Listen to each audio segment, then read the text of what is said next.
We are very happy to welcome to Just Dance an amazing choreographer, professional dancer, and actress, Rachael Markarian, who has danced right around the world for people like Beyoncé, Rihanna, Kelly Clarkson, Pink, Justin Timberlake, and the list goes on and on. Some of her career highlights include being a part of not one, but two Super Bowls, one with Katy Perry and one with Beyoncé. Rachael, welcome to the show.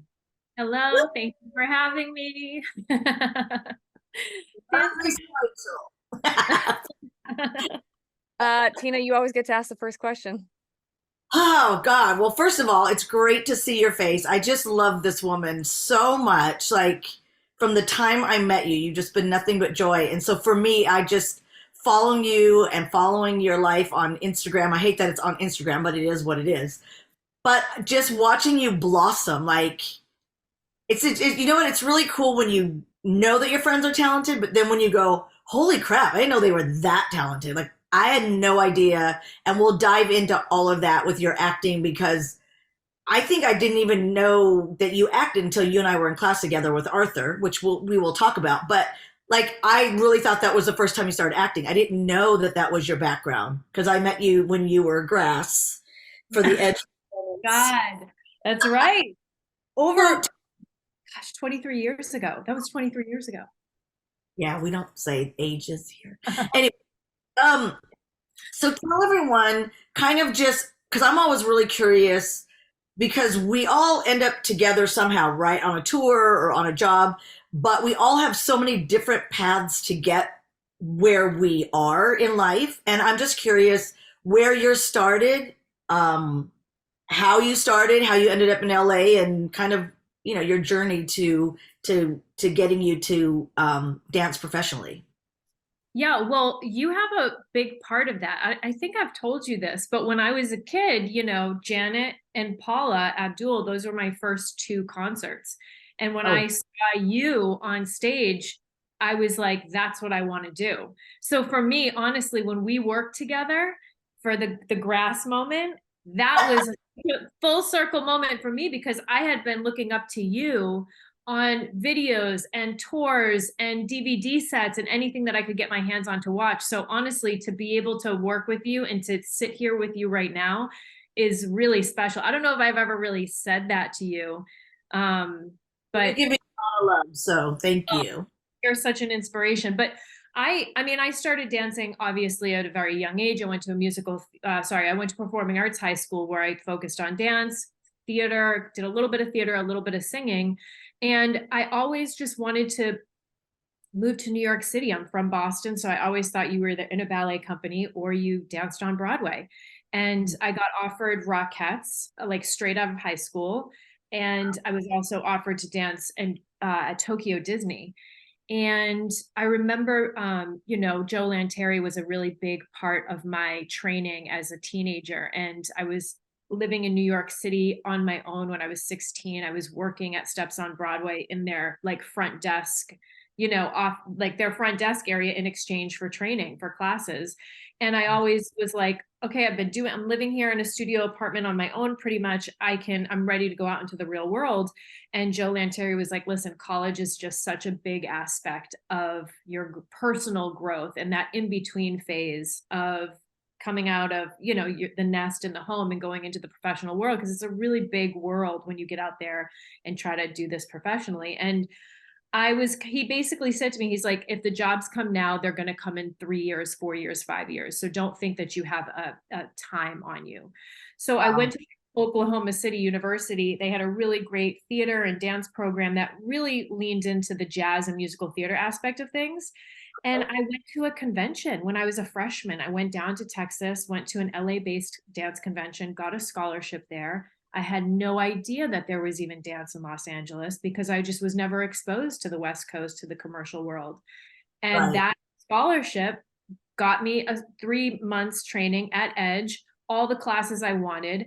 My cousin at the time was a talent manager in Los Angeles. She helped set me up with a place to stay for 3 months. And that's where you and I met. And that's where I was like, oh, yeah, the long grass. I think when Bill cleaned out Edge, he told me, he was like, I came across that costume. but that's when I was like, oh my gosh, there's this whole world in Los Angeles, and the community that I had built was amazing. So I did that for the summer between my freshman and sophomore year, and then I went back and did it again my sophomore to into the junior year, and that's when I was like, I'm ready to move. I've done everything I wanted to do in college at the time. I was majoring in dance. I couldn't minor and double major in anything, and I had made some connections in New York when I was a teen that kind of translated over to Los Angeles. Some of those people that lived in New York at the time were now agents in LA. They had seen me. Yeah, they saw me in that performance that we did that you choreographed. And they were like, I want to rep you. And they were the agents at DDO. And so that's how I got my first agent, basically just literally, they signed me. I packed up my apartment in college, drove a U-Haul. Yeah. And I got to LA, when I was 20. And that's how it started. I basically said to myself, I'm not going to get a side job. I'm going to make my living as an artist, which is a really bold statement because that's a very hard thing to do. And I think whatever you need to do to make that income happen I'm such a hard worker. So I believe in that. But for me, it was like, I had just given up a college degree. My father had passed away 2 years prior. And I was like, life is now. I'm going to make this happen. However it's supposed to happen, I'm going to figure it out. So I lived, very lean and scrappy for like the first 9 months, booked some jobs here and there. And then Nancy O'Mara gave me my first tour with Cheyenne 9 months after I got to LA. And so that took me for 2 years touring. And then she really introduced me to Marguerite Derricks and Tice Diorio and Michael Rooney. And then when I got off that tour, that's when I started working with that group of choreographers. And then Right. And then Rihanna came, and then Katy's tour came after that, and everything else kind of, sprinkled in after. So I feel like I was really fortunate in the way a lot of it happened, because as it's so much about who and the relationships. And I feel like every job I did with everybody, they just kind of carried me on to somebody else and somebody else. So it was nice. Yeah. What I'll say about that is that it says a lot about you as a person and your character, right? Especially now that you're older and you can look back and see really how those relationships developed is because you were genuine. You were somebody that people wanted to work with. And and I love your story because it is very different than a lot of people that have come on here. It's very different from mine. I mean, at 16, I was not mentally, God was looking out for me. It's like, you are a very young 16-year-old. You are not going to make it anywhere. Like, you're not ready to go anywhere. And I also found it interesting that you talked about that your choices were a ballet company or Broadway. And I felt like mine were, being in LA, because at that time there wasn't commercial jazz. There wasn't anything like that. So my choices as at 16 or 18 were, I can go to New York, which was just it was a different country to me. Like, it was so far off my radar being on the West Coast.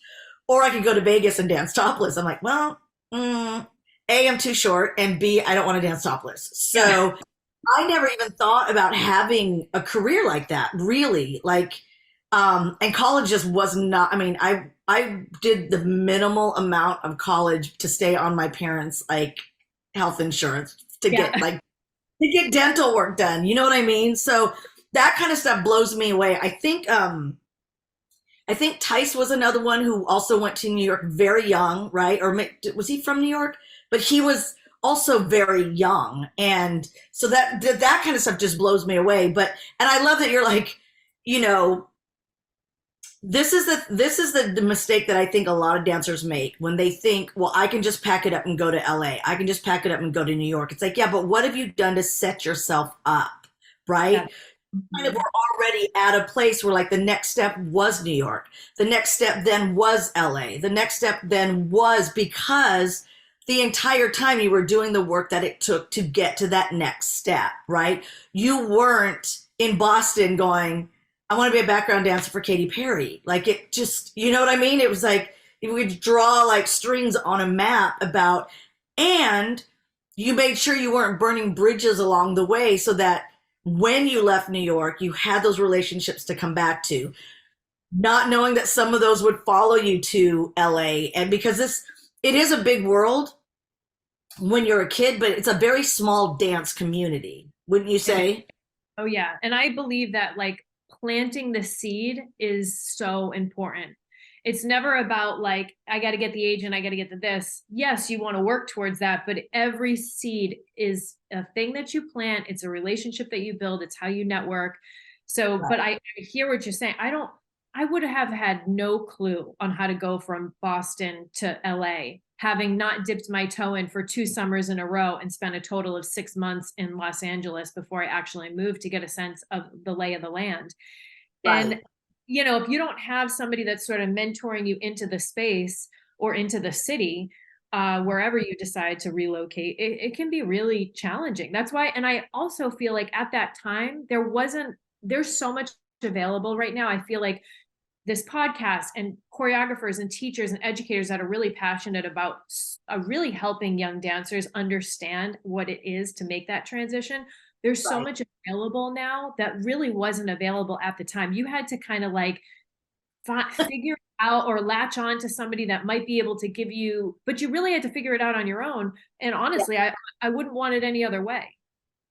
No, because again, you're building, Jimmy Locust and I just kind of reconnected in the last year or two, but we really picked up where we left off I think because of our struggle. It was like back then, it was like not only did we not have agents at the time, it took me 3 tours before I ever had an agent. I'd already been on the velvet rope, I think, when I was finally approached. Not to say that I wasn't handing out my picture and resume to everyone. I just wasn't hearing back. Yeah, it was crazy. And then, you think about like we had no navigation, right? So here we are with these big Thomas guides going, how do I get from this street to that? And not knowing the freeways, like all that kind of craziness it does build a tougher skin. It does, you drive 2 hours through traffic to park, to walk in, to stand in a line and go, thank you for coming. I'm like, what? I don't even get to dance. Like, what did I do wrong? It's brutal. So I can't even imagine, at least I was from there, even though I was, from Lancaster. It was a long drive, but that happened quite a bit. And I can't imagine coming in from another city, the struggle of that, the struggle of being lonely, not knowing people. And that's why I think I'm such an advocate for like when dancers from other cities want to move to LA, it's like, what are your plans? What kind of money do you have saved? Do you know anybody there?